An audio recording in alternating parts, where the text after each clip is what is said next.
Hello. We're ready to start working in Photoshop now that we know what our tools do over here on the left-hand side. And I just opened up an image of blueberries to show you how to begin working with the paint tools and the bucket tools to go over top of the image and make it into your own graphic art. First thing you need to do is come over to the layers window over here and click on this little tiny arrow, and you'll see if you go up, new layer.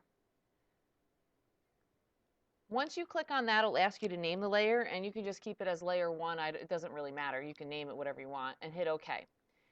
As you can see, a new layer has now been put in here. When this layer is in blue, it means that's the layer you're actually painting in. So if I come over to the paintbrush tool and I start painting,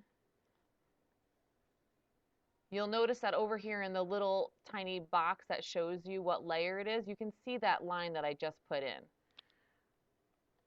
I don't like that, so I'm going to use Control-Alt-Z to go backwards, and I'm going to delete that. Your job is going to be to trace around your shapes using the paint tool, but my paintbrush is really large. This is a very large line, and I want it to be a lot smaller, so I'm going to go Control-Alt-Z, get rid of that, and go up to the top where it says brush, and it tells you that the size is 31.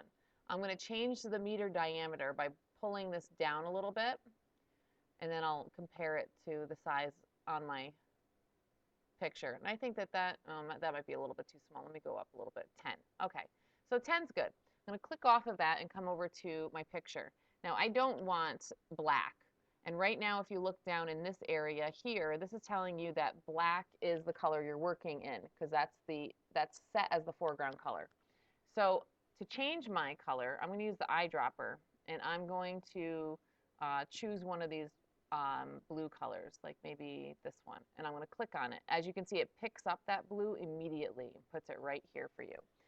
So once my color is set, I'm ready to go back to my paintbrush, and now it's set at size 10, and I'm just going to go ahead and trace around this blueberry, going slowly.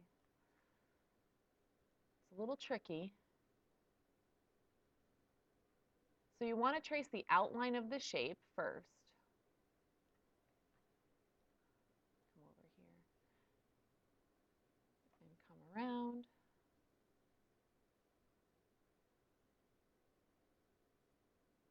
Ooh, that's a bit messy. If it's really messy, just hit Control-Alt-Z and it will erase that last line that you put on there.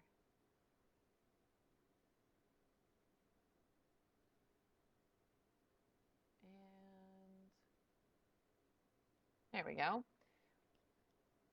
Now this is a separate shape altogether inside here. So what I'm going to do is come around and outline this separate shape because it looks a lot darker.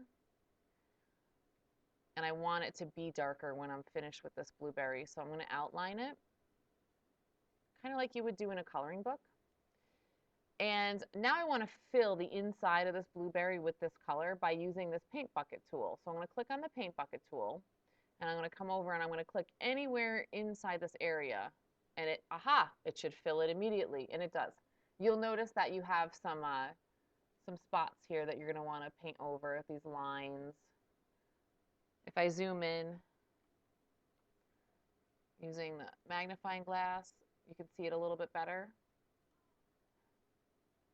And I'll pick these up. And once I do all that, then I can come in and I can fill this shape inside with a darker color. So I'll use that eyedropper tool again, and I'll choose a darker blue that's inside here.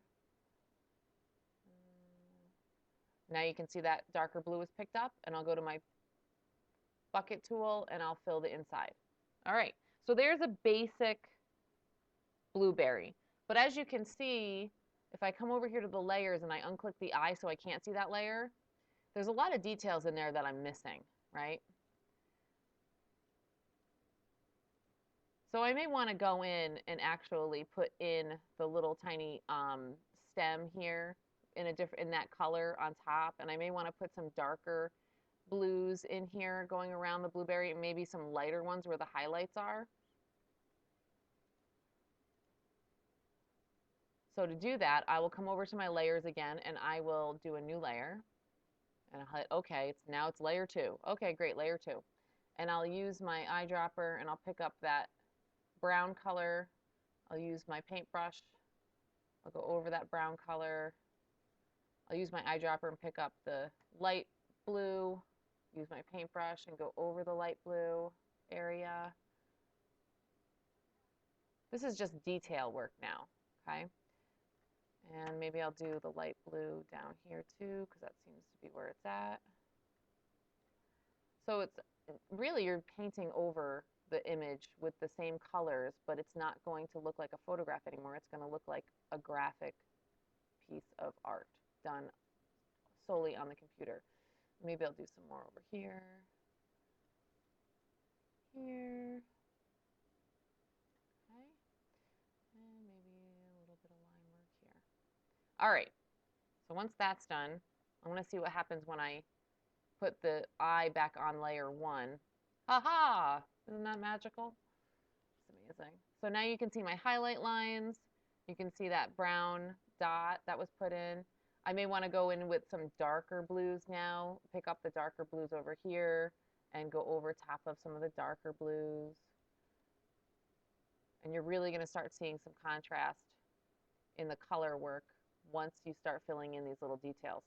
So come back over and, aha, see that? And then you got the darker ones in there. So it's a back and forth game, playing with your eyedropper to pick up colors, playing with the fill bucket to fill in the majority, the mass of the object with the fill bucket, and then using your paintbrush to do little details. You may be a person that ends up with 5 layers to go back and forth. But just remember, the eye tells you that you're seeing all the layers together. So if you take the eye out, that layer will disappear. And make sure that if you want to work on layer 2, that second layer is highlighted, and it's not, because you can't, if you can't see layer 1, you're not going to be working on it. So you got to make sure it's highlighted in blue and you see an eye on it. Have fun, guys.